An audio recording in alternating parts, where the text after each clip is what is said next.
ऐसे बहुत सारे एक्सीडेंट या हादसे होते हैं और उस हादसे के बाद जो सबसे ज़रूरी चीज़ होती है वो होता है रेस्क्यू ऑपरेशन। बचाव दल जो राहत का काम करते हैं, बचाते हैं, जो घायल हैं या जो मरने जा रहे हैं उसको मौत के मुंह से खींच कर ले आते हैं।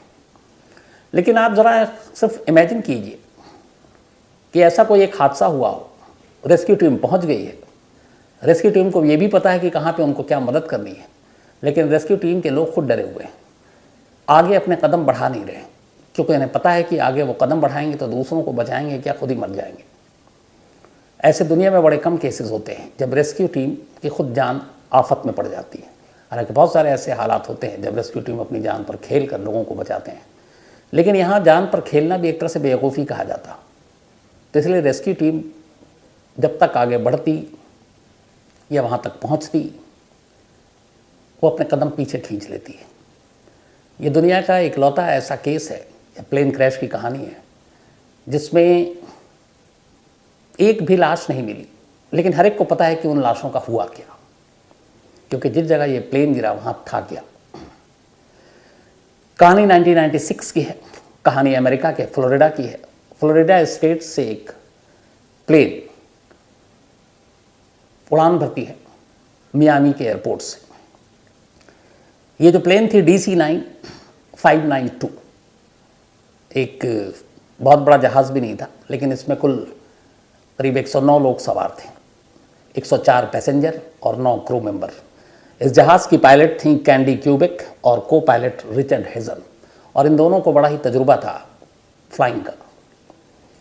लेकिन ये जो एयरलाइंस थी उस वक्त जो कंपनी थी वैल्यूजेट एक नई कंपनी थी अमेरिकी आसमान में, और ये 3 साल पहले ही शुरू हुई थी। जैसे अपने यहाँ कंपनी बहुत सारी होती है, जैसे विस्तारा है या फिर इंडिगो है या फिर गो एयर है, उसी तरीके से ये वैल्यूजेट अमेरिका की एक फ्लाइंग कंपनी थी, एयरलाइंस प्राइवेट कॉमर्शियल ये उड़ाया करती थी। 3 साल हुए थे इसको इस पेशे में आए हुए, लेकिन इन 3 सालों में वैल्यूजेट ने काफ़ी नाम कमा लिया था। उसकी वजह ये थी कि उन्होंने अपने बाकी कंपटीटर के मुकाबले किराया बड़ा कम रखा था, सस्ता। जैसे अपने अभी होता है कंपटीशन होता है, कभी गो एयर, कभी इंडिगो, विस्तारा, आपसी में ये लोग होड़ मची रहती है तो किराया कम कर देते हैं, तो जिसका किराया कम होता है लोग उसमें ज़्यादा चढ़ते हैं। पहले याद होगा आपको प्लेन में खाना पीना भी मिलता था, अब तो सब बिकता है, पानी भी बिकता है, खाना भी आपको अगर खाना है तो पैसे देने पड़ते हैं।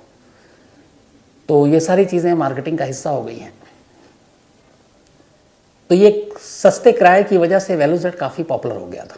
लेकिन जब कोई प्लेन सस्ता करते हैं, किराया वराया कम, तो बहुत सारी चीज़ें भी होती हैं। जैसे मैंने बताया कि खाना वाना फिर आपको बेचना पड़ता, फ्री नहीं मिलता। पहले डोमेस्टिक में भी हमारे यहाँ टीवी लगा होता था, एंटरटेनमेंट, उस पर पिक्चर देखिए, कॉमेडी देखिए। अब वो सारी चीज़ें भी लगभग हर एयरलाइंस ने हटा दी इंटरनेशनल को छोड़कर। तो फिर कई बार आप सिक्योरिटी से भी कंप्रोमाइज़ करते हैं। तो यहाँ भी हुआ। इसके आलम यह था कि एक बार ऑटो पायलट ख़राब था, अनाउंसमेंट सिस्टम ख़राब था, तो लाउड स्पीकर से प्लेन के अंदर अनाउंस करना पड़ रहा था। ये सारी चीज़ें, कम किराया और कंपटीशन, उन सब होड़ में कई बार एयरलाइंस वाले भी इस तरह की लापरवाही बरतते हैं जिससे मुसाफिरों की जान खतरे में होती है। तो खैर वैल्यूजेट कंपनी काफ़ी नाम कर रही थी, और इसकी ऐसी ही एक उड़ान 1996 में मियामी एयरपोर्ट से दोपहर 2:03 पर उड़ान भरती है। 109 लोग, 104 मुसाफिर, 5 क्रू मेंबर। उड़ान भरने के बाद सब कुछ ठीक था अगले 10 मिनट तक, लेकिन ठीक 10 मिनट के बाद अचानक कॉकपिट में एक बड़ी तेज़ आवाज़ आती है। दोनों पायलट अलर्ट हो जाते हैं कि ये क्या है। फिर पता चला कि प्लेन के एक हिस्से में जहाँ कार्गो है, सामान रखा होता है, वहाँ से ये आवाज़ आई है। इधर आवाज़ आने के साथ ही प्लेन्स का थोड़ा बैलेंस बिगड़ने लगता है। फिर थोड़ी ही देर में अचानक प्लेन के अंदर धुआं आना शुरू होता है। एयर होस्टेस, बाकी लोग घबरा जाते हैं, वो भागते हैं कॉकपिट की तरफ। मुसाफिरों में भगदड़ मच जाती है। अचानक अब ऑक्सीजन भी कम होने लगता है। ऑक्सीजन लोग डिमांड करने लगते हैं। इधर धीरे धीरे अब ये हो रहा है कि पायलट का अपने प्लेन से कंट्रोल खोता जा रहा है। वो फ़ौरन ATC यानी एयर ट्रैफिक कंट्रोल को मैसेज भेजता है, कहता है कि हमारे कुछ प्लेन में प्रॉब्लम आ गई है, धुआं भी है, शायद आग लग गई है, और हम वापस मियामी एयरपोर्ट पर उतरना चाहते हैं, हमें उतरने की इजाज़त दी जाए। चूँकि इमरजेंसी थी तो मियामी ATC, वहाँ की एयर ट्रैफिक कंट्रोल, वो पायलट को कहती है कि ठीक है, हम रनवे पर तमाम फायर ब्रिगेड और जो एम्बुलेंस ये सब तैयार रखते हैं, आप वापस आइए। अब पायलट प्लेन को मोड़ता है। अभी तक प्लेन कंट्रोल कुछ प्रॉब्लम तो आ रही है, लेकिन फिर भी ठीक ठाक चल रहा है। लेकिन मोड़ने के अचानक कुछ देर के बाद ये जब एटीसी से बात हुई, उसके 30-40 सेकंड के अंदर अंदर अब एटीसी को इस प्लेन से कोई आवाज़ सुनाई नहीं दे रही है। मतलब प्लेन का और एयर ट्रैफिक कंट्रोल का आपस में जो कनेक्शन था वो टूट गया। और एटीसी से अगर किसी प्लेन का कनेक्शन टूट जाए तो फिर समझिए ऊपर वाला ही मालिक है।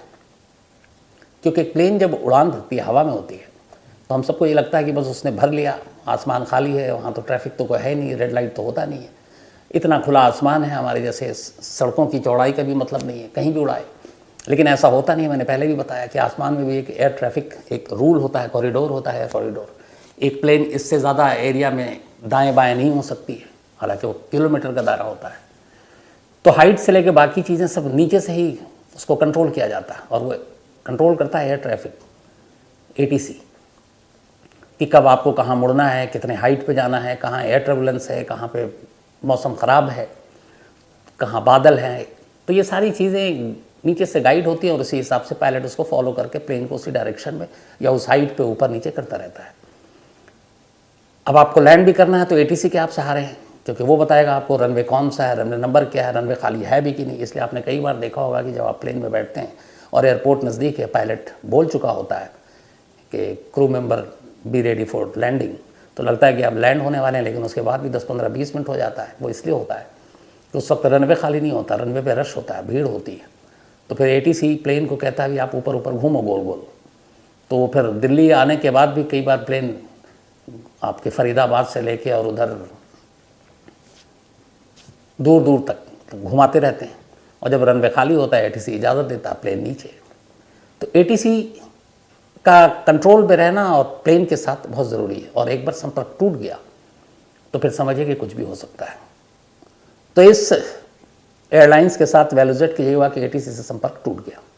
संपर्क टूटा, एटीसी के लोग घबरा गए। अब उधर उधर पायलट की हालत यह है कि कंट्रोल से अब उसके प्लेन लगभग छूट चुका है, प्लेन में तेज़ धुआं है। उसी दौरान में उसी प्लेन के करीब से एक दूसरा प्लेन छोटा सा गुजर रहा था, और उसने देखा कि उसके बराबर में जो प्लेन है जो अपना बैलेंस खो चुका है, बड़ी तेज़ी से नीचे की तरफ जा रहा है और उसमें आग लगी हुई है, आग के गोले हैं। ये विटनेस था आसमान में भी एक दूसरा प्लेन के दोनों पायलट। अब खैर ये कंट्रोल से बाहर हुआ, एटीसी से संपर्क टूट चुका है। इसके बाद ये प्लेन अब बड़ी तेज़ी से नोस के जरिए नीचे, जो जहाज़ का अगला हिस्सा होता है उसके ज़रिए अब ये नीचे गिर रहा है। इत्तेफाक से चूँकि उसने मियामी एयरपोर्ट से उड़े हुए अभी 10 मिनट हुआ था फ्लोरिडा के इस जगह से, तो बहुत दूर प्लेन नहीं गया था, वापस मियामी की तरफ आ रहा था तो दूरी और कम हो रही थी। लेकिन इससे पहले कि ये मियामी एयरपोर्ट पहुंचता, उससे कुछ ही दूरी पर इस फ्लोरिडा के एक साउथ एरिया में एक जगह है, उसका नाम है एवरग्लेड्स। एवरग्लेड्स वो इलाका है जहाँ जब बारिश होती है, बरसात के मौसम में यहाँ नदियाँ बन जाती हैं, और जब गर्मी होती है उसके बाद पानी सूखता है तो वो दलदल बन जाता है, और बहुत बड़े एरिया में। अब प्लेन का संपर्क टूट चुका और वो सीधे नाक के बल धरती की तरफ, और इसके बाद प्लेन अचानक नीचे गिरती है और गायब। एटीसी से संपर्क टूट चुका है। प्लेन को गिरते हुए आसमान में एक दूसरे प्लेन ने देखा, आग के गोलों में तब्दील, और नीचे ज़मीन पर गिरने के बाद प्लेन का ना कोई मलबा, ना कोई लाशें, ना प्लेन की कोई निशानी, प्लेन गायब। लेकिन चूंकि एक विटनेस था ऊपर दूसरे प्लेन का, उसने बताया उसने कहाँ पे देखा आग के गोलों में तब्दील इस प्लेन को नीचे गिरते हुए। तो एटीसी से भी संपर्क टूट चुका। बचाव दल, राहत दल फ़ौरन आसपास के एरियो में जो हवाई रास्ते से, ज़मीन के रास्ते से, उन जगहों को ज़ीरो इन करते हैं जहाँ पर इस प्लेन के गिरने की उम्मीद थी। लेकिन प्लेन का सारा मलबा गायब है, प्लेन का दूर दूर तक कोई नामो निशान नहीं कि आखिर वो गया कहाँ। आसमान खा गई, ज़मीन निकल गया। बचाव और राहत दल, खोजी दल लगे हुए हैं। आगे बढ़ूँ इससे पहले आपको ऐसी एक अजीब सी और कहानी थी प्लेन की। एक plane crash Kuku FM audio book में, जिसमें इंटरनेशनल रग्बी प्लेयर सवार थे, और ये सारे जो उरुग्वेन एयरफोर्स के प्लेन में बैठे हुए थे रग्बी प्लेयर्स, और फिर ख़राब मौसम की वजह से बर्फ़ की पहाड़ी से ये प्लेन टकरा जाता है, प्लेन क्रैश हो जाता है। और करीब 10 वीक तक, 10 हफ्ते, मतलब ये मान लीजिए कि 70-72 दिन तक इस प्लेन में सवार लोग, जिनमें से 45 पैसेंजर थे, उनमें से 16 बच गए थे फिर भी इस प्लेन क्रैश के बावजूद। और इसके बाद इनकी ज़िंदगी के जद्दोजहद की कहानी होती है कि कैसे उस बर्फीले पहाड़ पर एक प्लेन क्रैश किया, उसमें ये खुशनसीब जो कुछ बच गए, अब ज़िंदा रहने की जद्दोजहद, न खाना है न पानी है, ये कैसे जीते हैं, कैसे ज़िंदा रहते हैं और फिर कैसे वापस कितने लोग नीचे पहुंचते हैं। बड़े ही मतलब हैरत अंगेज़ एक तरह से कहूँ तो ये कहानी है plane crash, Kuku FM audio book पर। तो इसे आप सुनिएगा तो आपको अंदाज़ा होगा कि एक इंसान की जद्दोजहद आखिरी वक्त तक कैसे जारी रहती है। तो कोको FM देश का बेस्ट ऑडियो शो प्लेटफॉर्म है। 15 लाख से ज़्यादा इसके एक्टिव हिंदी पेड सब्सक्राइबर हैं और हर महीने यहाँ लगभग 42 आवर्स घंटे के कंटेंट्स के साथ ये और भी आगे बढ़ रहा है। 10,000 से ज़्यादा ऑडियो बुक है कोको FM ऐप पर, जो आप कहीं भी कभी भी सुन सकते हैं, हिंदी में सुन सकते हैं। इनमें biography, business, crime, entertainment, politics, रहस्य, रोमांच, तमाम तरह की बुक हैं। और क्राइम तक फैमिली के लिए ख़ास ऑफ़र है कोको FM ऐप की तरफ से, और वो ऑफ़र है इस बार 50% डिस्काउंट। तो यानी आप पहले महीने के लिए सिर्फ 49 रुपीज़ में सब्सक्रिप्शन हासिल कर सकते हैं और 10,000 से भी ज़्यादा जो ऑडियो बुक का ख़जाना जहाँ चाहें जब चाहें सुन सकते हैं। और डिस्क्रिप्शन में लिंक है, तो लिंक में जाएं और क्राइम तक फैमिली के लिए क्राइम 50 कूपन कोड है, उसका इस्तेमाल करें और 50% डिस्काउंट पाएँ। 99 रुपीज़ का सब्सक्रिप्शन पहले मंथ के लिए सिर्फ 49 रुपीज़ में। तो यहाँ प्लेन गायब है इस वैल्यूजेड का, बचाव दल ढूंढ रहे हैं, नीचे उतरे। अब ये भी पता है कि एक हिस्सा ऐसा जहाँ दलदल है। अब कुछ लोगों ने अपने तजुर्बे से अंदाज़ा लगाया कि प्लेन बहुत मुमकिन है कि उस दलदल में गिरा हो। अब सवाल ये है कि उस दलदल में जाकर उस प्लेन को, अगर वो दलदल में ही गिरा है, तो फिर जिस दलदल ने पूरे प्लेन को निगल लिया, वहाँ कोई और शख्स कैसे जाकर उसको ढूंढ सकता है, कोई और तरीका कैसे हो सकता है, और वो 109 लोग कहाँ हैं, और क्या गारंटी है कि इसी दलदल में प्लेन गिरा। तो खैर, जहाँ तक दलदल नहीं है, बड़े बचते बचाते बचाव दल हफ्तों लगता है इसमें। इधर खबर फैल चुकी है मियामी में, जो लोग सवार थे उनके परिवारों का हाल बुरा कि प्लेन क्रैश हो गया, लेकिन उम्मीद थी कि चलो जो मरे हैं उनकी बॉडी मिले ताकि वो लोग उसको कम से कम देखें और अपने अपने हिसाब से उन सब का अंतिम संस्कार कर सकें, तो कम से कम उनकी आत्माओं को शांति मिले। लेकिन यहाँ तो मामला ये है कि न प्लेन में सवार लोग कोई मिल ही नहीं रहा है। अब इस जगह पर जहाँ पर यह प्लेन का हादसा हुआ, वहाँ आसपास तलाश शुरू होती है। दलदल के आसपास कुछ लोग जाते हैं तो पहले कुछ सबूत मिलते हैं,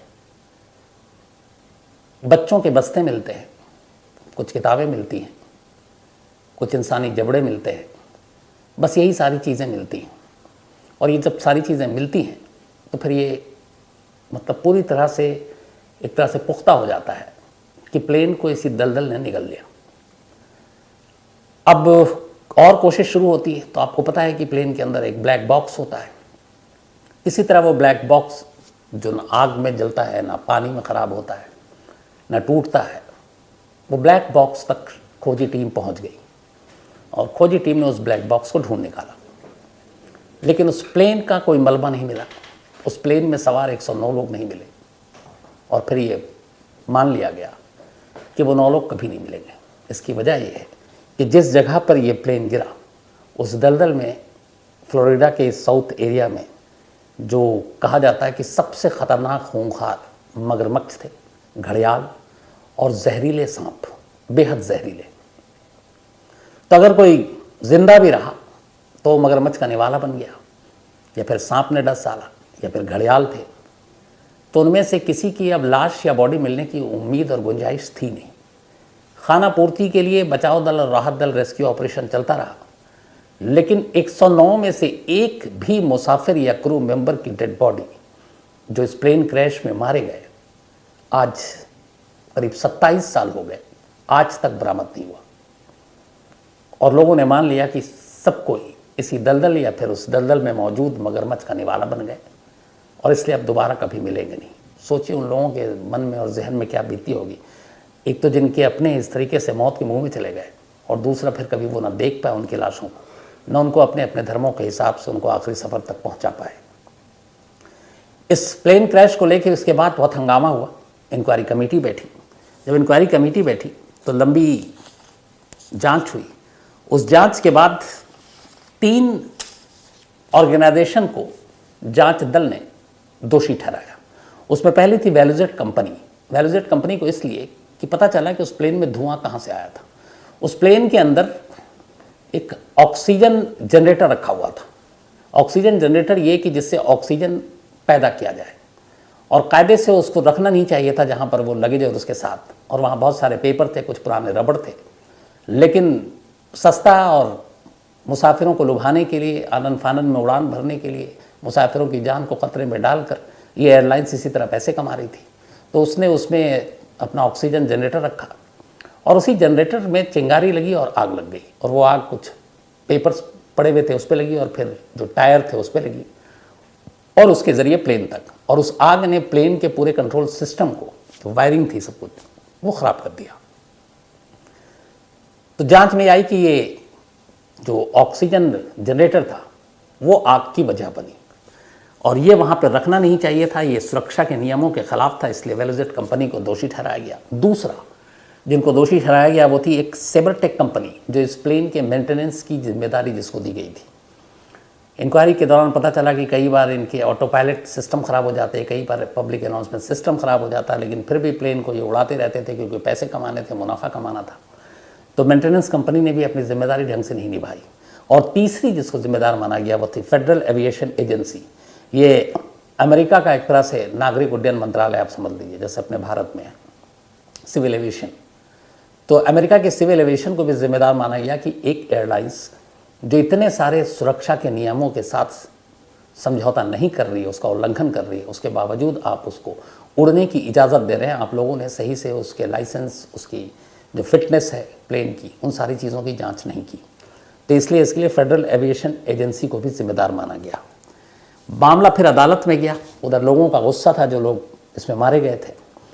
1997 में, यानी कि इस इंसिडेंट के 1 साल के बाद, अदालत ने मेंटेनेंस कंपनी के 3 लोगों को गुनहगार माना और उनको सज़ा दी जेल की, और साथ ही वैल्यूजेट कंपनी पर 100 करोड़ रुपए का जुर्माना लगाया कि ये पैसे जो है, जो मारे गए लोग हैं, उनको दिया जाए।